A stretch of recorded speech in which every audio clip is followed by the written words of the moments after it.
পশ্চিম বর্ধমানের রানীগঞ্জে ফের ধসের ঘটনায় আতঙ্ক ছড়ালো এলাকায়। শুক্রবার সকালে একারা গ্রামের বাদাম বাগান এলাকায় আচমকাই মাটির একটি অংশ ধসে যায়। ধসের একদিকে রয়েছে একটি বেসরকারি স্কুল, অন্যদিকে বাগান এবং শিশুদের খেলার মাঠ। ফলে ধস আরও বাড়লে আশেপাশে এলাকায় সমস্যা তৈরি হতে পারে বলে আশঙ্কা স্থানীয়দের। স্থানীয় সূত্রে জানা গিয়েছে, সকালে আচমকাই মাটি ধসে যাওয়ার ঘটনা নজরে আসে। এরপরই এলাকায় চাঞ্চল্য ছড়ায়। সময়ের সঙ্গে ধসের পরিধি আরও বাড়বে কিনা তা নিয়ে উদ্বেগে রয়েছেন বাসিন্দারা।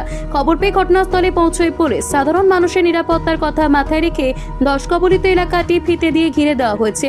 পাশাপাশি লাগানো হয়েছে ডেঞ্জার লেখা সতর্কতামূলক বোর্ড। ওই এলাকায় সাধারণ মানুষের প্রবেশেও নিষেধাজ্ঞা জারি করা হয়েছে।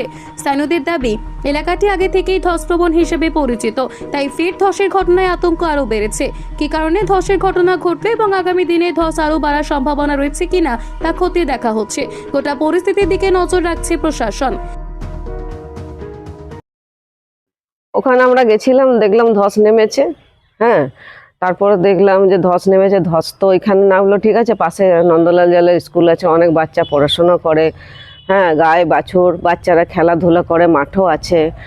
তো এই বিষয়ে প্রশাসনকে অনুরোধ করব, ওনারা যেন এই বিষয়টা দেখে।